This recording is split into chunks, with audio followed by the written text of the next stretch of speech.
Hi everyone, I am Prince Nandan. तो आज मैं आप लोगों को पढ़ाने वाला मैट्रिक्स, जो कि हम लोग ने फर्स्ट लेक्चर मैट्रिक्स का देख चुके हैं। तो फर्स्ट लेक्चर में हम लोग ने मैट्रिक्स का इंट्रोडक्शन देखे थे। तो आज का क्लास में हम लोग देखेंगे इक्वल मैट्रिक्स। फर्स्ट टॉपिक देखेंगे इक्वल ऑफ मैट्रिक्सेस या इक्वालिटी ऑफ मैट्रिसेस। तो आप लोग यहाँ फर्स्ट टॉपिक है इक्वल ऑफ मैट्रिसेस या इक्वालिटी ऑफ मैट्रिसेस। तो नाम से ही डिफाइन होता है इक्वल, यानी कि दो मैट्रिक्स आपस में इक्वल होना चाहिए। तो यहाँ देखिए क्या है, two matrix are said to be two matrix are said to be equal if. इसमें दो केस है। फर्स्ट केस क्या बोल रहा है, ऑर्डर आर सेम, मैट्रिक्स का ऑर्डर सेम होना चाहिए। फर्स्ट केस में order are same. Second case क्या कर रहा है, सेकंड केस में है corresponding element are same, corresponding element same होना चाहिए, तो वो इक्वल मैट्रिक्स कहलाएगा। तो एग्जाम्पल्स हम लोग देखते हैं, एग्जाम्पल से कंफर्म हो जाएगा आप लोग को कैसे इक्वल मैट्रिक्स इसको बोलते हैं। तो एग्जाम्पल देखिए, एग्जाम्पल में है ए इज इक्वल टू 1 2 1 2 3 0।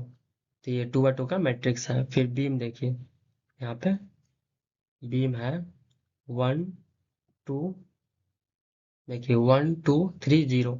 इसमें भी है, देखिए 2 बाय 2 का मैट्रिक्स ये भी है, 2 बाय 2 का मैट्रिक्स ये भी है। तो इसमें एलिमेंट भी देखिए सेम है दोनों का। देखिए बी इक्वल टू में इसमें भी एलिमेंट सेम है, ए इक्वल टू में इसमें भी एलिमेंट भी सेम है, ऑर्डर भी सेम है। तो ये कहलाएगा इक्वल ऑफ मैट्रिक्स। यहाँ देखिए, यहाँ लिखे भी है equal of matrix, A equal to B. तो हम लोग नोट में देखिए, नोट में क्या है, नोट में क्या है, x1 x2 x3 x4 equal to y1 y2 y3 y4। तो ये x1 y1 की इक्वल होगा। आप देखिए यहाँ लिखे भी है x1 y1 की इक्वल होगा, x2 y2 की इक्वल होगा, x3 y3 की इक्वल होगा, और x4 y4 की इक्वल होगा। देखिए ये टॉपिक है, ये नोट में जो लिखा है ये बहुत इंपॉर्टेंट है। इसी से आप लोग का क्वेश्चन बनेगा आगे। ऐसे क्वेश्चन बहुत पूछता है बोर्ड में, तो इसको याद रखिएगा आप लोग। चलिए देखिए इस पे क्वेश्चन आगे है, आप लोग दिखाते हैं। नेक्स्ट बढ़ते हैं क्वेश्चन की ओर। एग्जाम्पल देखिए, फर्स्ट फर्स्ट एग्जाम्पल में क्या है, फाइंड एक्स एंड वाई। यहाँ पे देखिए फाइंड एक्स एंड वाई। देखिए x plus Y 4 0 x plus y. यहाँ पे देखिए 10 4। देखिए ये एलिमेंट और ये एलिमेंट सेम है, देखिए है ना। फिर देखिए 0 इसमें भी है, 0 इसमें भी है, दोनों एलिमेंट सेम है। जबकि x plus y is equal to यहाँ पे 10 है, तो ये दोनों सेम नहीं है। जब बट 4 4 सेम है, 0 0 सेम है। तो x minus y is equal to यहाँ पे देखिए ये दोनों सेम नहीं है। जो देखिए जो सेम नहीं है उसको हम इक्वल कर देंगे।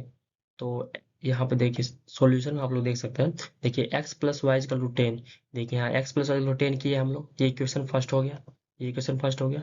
देखिए यहाँ पे 4 4 की इक्वल है तो हम लोग इक्वल नहीं करेंगे, उसको छोड़ देंगे वैसे ही। तो x minus y is equal to 6 करेंगे यहाँ पे। देखिए यहाँ x minus y is equal to 6 किया है, इक्वेशन 2 हो गया। इसको सोल्व करेंगे हम लोग एक्स एंड वाई का मान निकल जाएगा। तो यहाँ पे देखिए, यहाँ पे एक्स एक्स कट रहा है, यहाँ पे हम लोग काट दिए। तो यहाँ पे 2x इजकल टू 16 हो जाएगा। फिर x इजकल टू 16/2 तो यहाँ पे हम लोग को x का मान 8 निकल जाएगा। तो इस 8 को हम लोग इक्वेशन फर्स्ट में पुट कर देंगे, x equal to 10 8 using equation first. तो इसको फर्स्ट में यूज करेंगे। देखिए x का मान यहाँ पे 8 कर दिया, plus y is equal to 10, plus y equal to 10। तो y का मान हम लोग को 2 निकल गया यहाँ पे। तो हम लोग को x एंड y का मान निकल गया। हेंस हम देखिए, हेंस x इक्वल टू 8 और y इक्वल टू 2, ये आंसर हो गया हम लोग का। हम लोग को बोला है था फाइंड x एंड y का मान, तो सिंपल निकल गया। तो चलिए हम लोग एक और देखते हैं एग्जाम्पल, एग्जाम्पल 2 देखते हैं। तो इसमें देखिए हम लोग इसमें x y z का मान निकालना है। देखिए find x y z from the equation, from the equation. इस इक्वेशन से हम लोग को x एंड y z का मान फाइंड करना है। तो यहाँ पे देखिए x plus y equal to, देखिए यहाँ पे 10 है। देखिए ये इसके इक्वल हो जाएगा, x plus y plus z इस 10 के इक्वल हो जाएगा। एक मिनट, x plus y plus z equal 10 के इक्वल हो जाएगा, वाई प्लस जेड 2 के इक्वल हो जाएगा, वाई प्लस जेड ये 2 के इक्वल हो जाएगा, एक्स प्लस वाई ये 4 के इक्वल हो जाएगा, 4 के इक्वल। लेकिन ऑर्डर देखिए, ऑर्डर सेम है, दोनों का ऑर्डर सेम है, 3/1 है, 3/1 ऑर्डर सेम रहेगा। तो देखिए यहाँ पे सॉल्यूशन देखिए गिवन। तो ये इसके देखिए x plus y plus z 10 के इक्वल हो गया। यहाँ देखिए हम लोग लिख दिए इक्वेशन फर्स्ट। तो वाई प्लस जेड 2 के इक्वल हो गया इक्वेशन 2। तो एक्स प्लस वाई 4 के इक्वल हो गया इक्वेशन 3। तो हम लोग यहाँ लिख दिए। तो यहाँ पे देखिए x plus y equal to 4 है, जो कि यहाँ पे देखिए कैसे सॉल्व होगा। X plus y equal to 4 है, तो ये 4 x plus y equal to 4 को हम इक्वेशन वन में पुट कर सकते हैं। देखिए ये X plus Y equation one में यहाँ पे हम लोग पुट कर देंगे, तो यहाँ से हमको जेड का मान सॉल्व हो जाएगा, जेड का मान निकल जाएगा। तो हम लोग क्या किए फ्रॉम थ्री थ्री से एक्स प्लस वाई का यूज इन इक्वेशन फर्स्ट, ये इक्वेशन फर्स्ट में यूज कर लिए। देखिए यहाँ पे एक्स प्लस वाई का मान 4 रख दिए, ये 4 यहाँ रख दिया। तो हम लोग का जेड का मान यहाँ निकल गया, जेड का मान 10 निकल गया। तो जेड का मान जब हमको निकल गया, तो जेड को हम इस इक्वेशन 2 में रखेंगे। देखिए इक्वेशन 2 में रखेंगे तो हमको वाई का मान निकल जाएगा। तो नाउ नाउ नेक्स्ट देखिए using Z is equal to 6 using equation 2। तो यूजिंग इक्वेशन 2 में रखेंगे वाई जेड का मान, तो हमको वाई का मान निकल जाएगा। देखिए नेक्स्ट देखिए यहाँ पे वाई का मान, वाई का मान मैंने 4 निकला। अब हमको यहाँ पे क्या सब निकल गया है, सिर्फ हमको एक्स का मान निकालना है। जेड और वाई निकल गया है, तो हम इक्वेशन 3 में वाई का मान रखेंगे तो हमको एक्स मान निकल जाएगा। देखिए वहाँ पे now Y equal to -4 using equation 3। देखिए इक्वेशन थ्री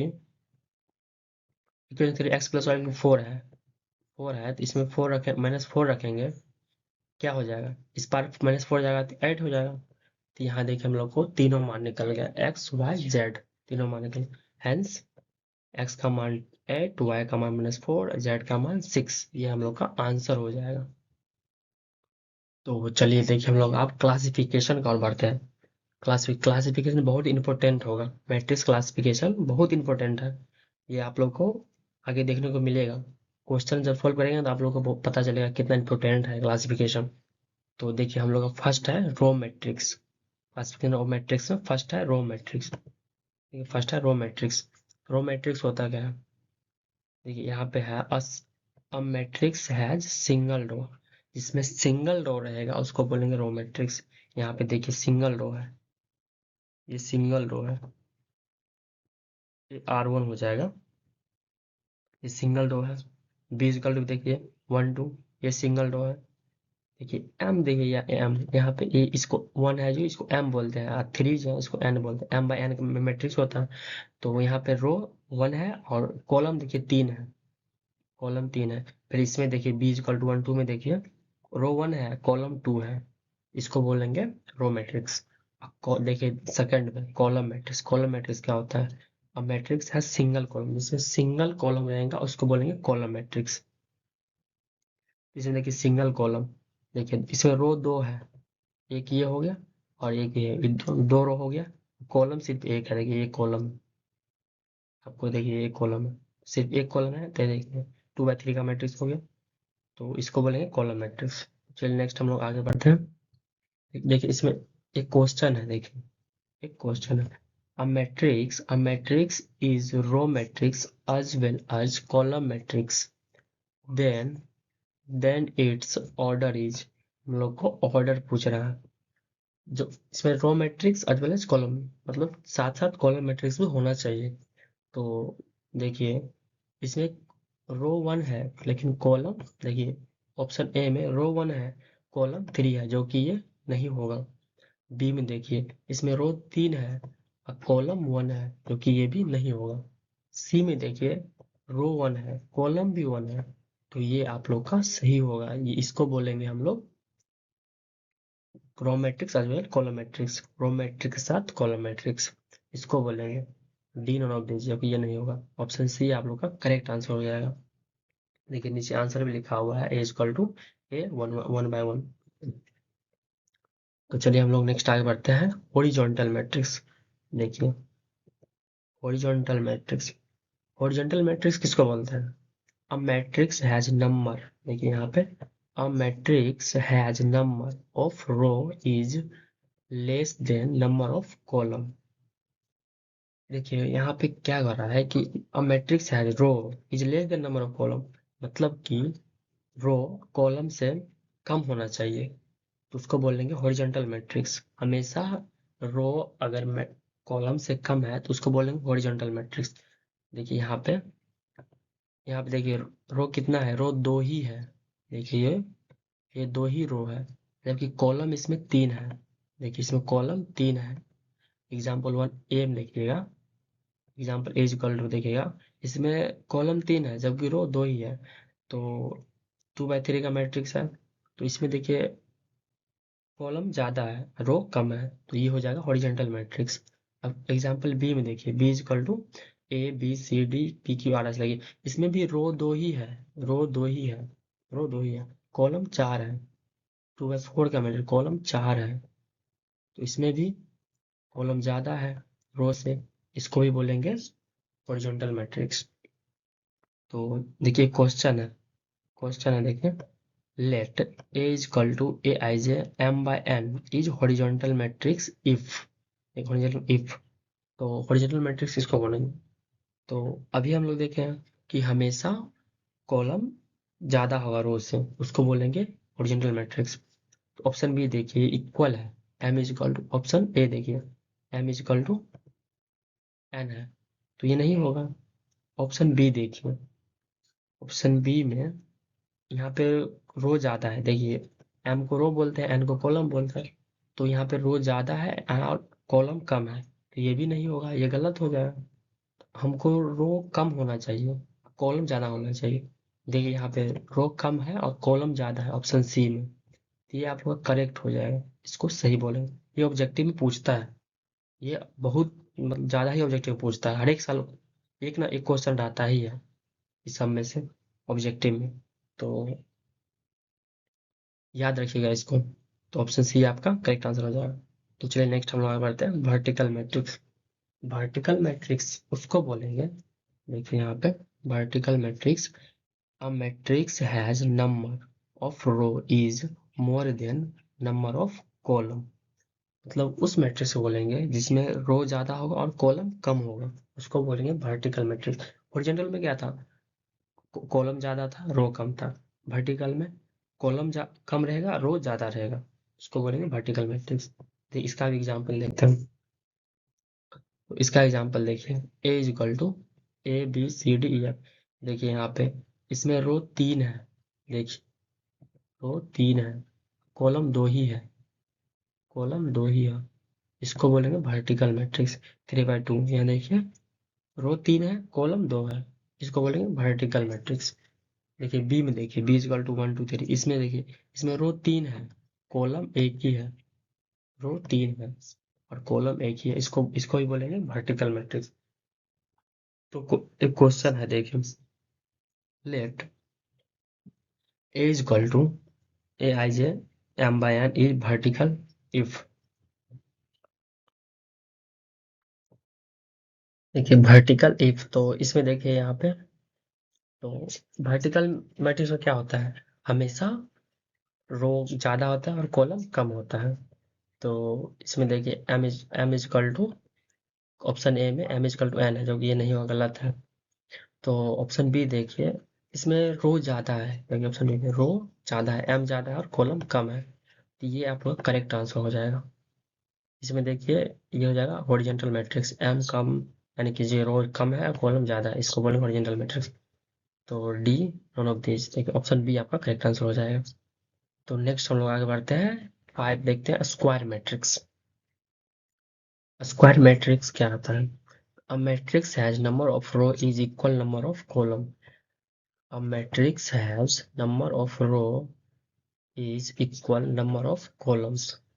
तो उस मैट्रिक्स को बोलेंगे स्क्वायर मैट्रिक्स जिसमें नंबर ऑफ रो, मतलब रो और कॉलम दोनों इक्वल होना चाहिए, तो उसको बोलेंगे स्क्वायर मैट्रिक्स। एग्जाम्पल ए देखिए, 2 3 4 5, देखिए इसमें रो भी 2 है और कॉलम भी 2 है, रो भी 2 है और कॉलम भी 2 है, इसको बोलेंगे स्क्वायर मैट्रिक्स। ऑप्शन बी देखिए, सॉरी एग्जाम्पल बी देखिए, A B C X Y Z P Q R, इसमें देखिए रो भी 2 है और कॉलम भी 2 है ना, इसमें देखिए रो भी 2 है कॉलम भी 2 है, इसको बोलेंगे स्क्वायर मैट्रिक्स, इसको बोलेंगे स्क्वायर मैट्रिक्स। 3 बाय 3 का मैट्रिक्स है और ये 2 बाय 2 का मैट्रिक्स है, इसको बोलेंगे स्क्वायर मैट्रिक्स। तो चलिए हम लोग इसका भी एक क्वेश्चन देखते हैं। देखिए इसका क्वेश्चन है, तो let A is equal to A I M by N is equal number of equal matrix, square matrix, यहाँ पे स्क्वायर मैट्रिक्स। तो हम लोग स्क्वायर मैट्रिक्स क्या होता है, number of row is equal to number of column. Option यही आपका करेक्ट आंसर हो जाएगा। देखिए number of row is equal to number of column, M is equal to N, ये सब तो नहीं होगा। ये आपका हो जाएगा वर्टिकल मैट्रिक्स, ये हो जाएगा आपका हॉरिजॉन्टल मैट्रिक्स, ये नहीं कुछ डी नन ऑफ दिस। तो ऑप्शन ए आपका करेक्ट आंसर हो जाएगा। चलिए हम लोग नेक्स्ट आगे बढ़ते हैं। नेक्स्ट देखते हैं diagonal matrix.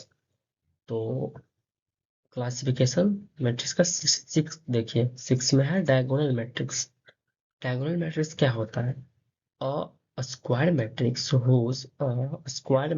whose all the elements are zero except the diagonal। मतलब यहाँ पे डायगोनल के अलावा जितना भी मैट्रिक्स होगा वो जीरो होगा। तो आप लोग एग्जांपल समझिए। देखिए एग्जांपल में क्या है, ए इक्वल टू ए है, ए है, ए फिर जीरो है, फिर zero zero, D zero, zero zero C. यहाँ देखिए इसमें डायगोनल, डायगोनल इसको बोलते हैं। देखिए इसको डायगोनल बोलते हैं। एक मिनट, इसको डायगोनल बोलते हैं इसको। ये जो आप लोग देखे घेरे हैं ए बी सी, इसको डायगोनल बोलते हैं। तो देखिए डायगोनल के अलावा ऊपर नीचे पूरा जीरो है, लेकिन डायगोनल के अलावा सब जीरो है, ए बी सी के अलावा यहाँ सब जीरो है, इसको डायगोनल बोलते हैं। तो यहाँ डिफिनेशन में कहा ही गया है कि a square matrix whose all elements are zero except the diagonal. तो डायगोनल के अलावा और जो मैट्रिक्स वो सब जीरो होना चाहिए, इसको बोलेंगे डायगोनल मैट्रिक्स। यहाँ देखिए इक्वल में लिखते हैं diagonal A B C, A B C. तो डायगोनल समझ गए। तो हम लोग नेक्स्ट आगे बढ़ते हैं, स्केलर मैट्रिक्स। देखिए 7 में देखते हैं स्केलर मैट्रिक्स। स्केलर मैट्रिक्स किसको बोलते हैं, देखिए यहाँ पे दिया है scalar matrix the diagonal matrix whose diagonal elements are same। Diagonal matrix, scalar matrix उसको बोलेंगे इसमें डायगोनल एलिमेंट्स सेम आना चाहिए, इसमें डायगोनल सेम होना चाहिए। तो यहाँ पे देखिए एग्जांपल है ए में, देखिए यहाँ पे डायगोनल सेम है, ये डायगोनल सबका सेम, डायगोनल सेम है, 2 2 2। तो डायगोनल मैट्रिक्स बट है, अगर यहाँ पे 2 और यहाँ पे अगर 1 हो जाता है, यहाँ पे अगर 1 हो जाता तो ये डायगोनल मैट्रिक्स नहीं होता। बट यहाँ पे डायगोनल मैट्रिक्स है, यहाँ पे 1 नहीं है, 0 है, तो ये डायगोनल मैट्रिक्स होगा। तो इसमें जबकि डायगोनल मैट्रिक्स होना भी चाहिए और एलिमेंट भी सेम होना चाहिए, उसको बोलेंगे स्केलर मैट्रिक्स। यहाँ देखिए एलिमेंट सेम है 2 2 2, उसको बोलेंगे स्केलर मैट्रिक्स। तो चलिए हम लोग नेक्स्ट आगे बढ़ते हैं। तो नेक्स्ट हम लोग देखते हैं 8। 8 में क्या है, यूनिट मैट्रिक्स। यूनिट मैट्रिक्स या आइडेंटिटी मैट्रिक्स, दोनों सेम ही वर्ड हुआ, यूनिट या आइडेंटिटी।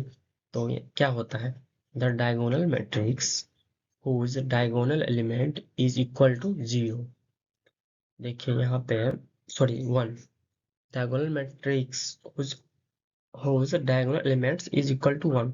1 के जो इक्वल होगा उसको बोलेंगे यूनिट मैट्रिक्स। इसको डिनोट देखिए किससे करते हैं, इज डिनोटेड बाय आई, और आई एन से डिनोट करते हैं। देखिए ये आई और आई एन से इसको डिनोट करते हैं।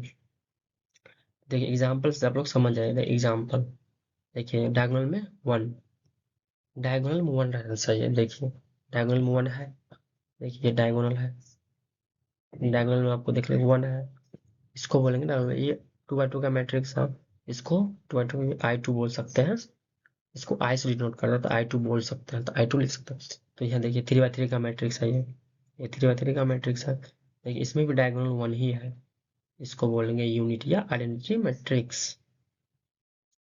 ज्यादातर इसको आइडेंटिटी मैट्रिक्स से लिखा जाता है, मतलब आई ही लिखा जाता है ज्यादातर, तो इसको बोलेंगे आइडेंटिटी या यूनिट मैट्रिक्स। तो हम लोग नेक्स्ट आगे बढ़ते हैं, 9 देखते हैं। 9 में क्या है, जीरो मैट्रिक्स या नल मैट्रिक्स। यहाँ पे देखिए जीरो मैट्रिक्स या नल मैट्रिक्स। नल मतलब आप जीरो, सिंपल है, जीरो मतलब पूरा हर एक मतलब एलिमेंट जीरो होना चाहिए, तो इसको नल मैट्रिक्स भी बोला जाता है। तो a matrix whose all the elements are zero, इसको डिनोट भी जीरो से ही किया जाता है, देखिए। और डिनोट भी से किया जाता है। चलिए तो हम लोग नेक्स्ट देखते हैं triangular matrix, last item classification का लास्ट। ट्रेंगुलर मैट्रिक्स दो टाइप का होता है, upper triangular matrix, lower triangular matrix. तो वो देखिए अपर ट्रेंगुलर मैट्रिक्स, ये upper triangular matrix, upper triangular matrix क्या होता है? A matrix, a matrix in which all the elements below the main diagonal are zero। देखिए मेन डायगोनल आर जीरो मतलब main diagonal के बिलो जो नीचे होगा उस वो जीरो रहना चाहिए, उसको बोलेंगे अपर ट्रायंगुलर मैट्रिक्स। ये देखिए सबसे पहले ये डायगोनल हो गया, डायगोनल बिलो यानी कि नीचे, देखिए नीचे वाला ये सब जीरो है, देखिए डायगोनल के नीचे वाला जीरो होगा, उसको बोलेंगे अपर ट्रायंगुलर मैट्रिक्स। और लोअर ट्रायंगुलर मैट्रिक्स इसको बोलेंगे lower triangular matrix, a matrix in which all the elements above the main diagonal are zero। देखिए ये डायगोनल है, ये डायगोनल है, डायगोनल के देखिए अपर ये ऊपर वाला ये जीरो है, देखिए ये जीरो है ना? इसको बोलेंगे लोअर ट्रायंगुलर मैट्रिक्स। तो क्लासिफिकेशन यहीं तक खत्म हुआ। नेक्स्ट हम लोग देखेंगे element of matrix, element sorry, next हम लोग देखेंगे अलजेब्रा ऑफ मैट्रिक्स। तो आज का क्लास यहीं तक, नेक्स्ट हम लोग स्टार्ट करेंगे अलजेब्रा ऑफ मैट्रिक्स, उसके बाद कुछ इंपॉर्टेंट क्वेश्चन देखेंगे बोर्ड के बेसिस। तो चलिए, थैंक यू। तो आप लोग अगर सब्सक्राइब नहीं किया मेरे चैनल को तो आप लोग सब्सक्राइब करें, तो आप लोग के पास नया नया वीडियो लाते रहेंगे, नया नया मतलब इन अभी मेन मेन टॉपिक बाकी है मैट्रिक्स में। तो थैंक यू।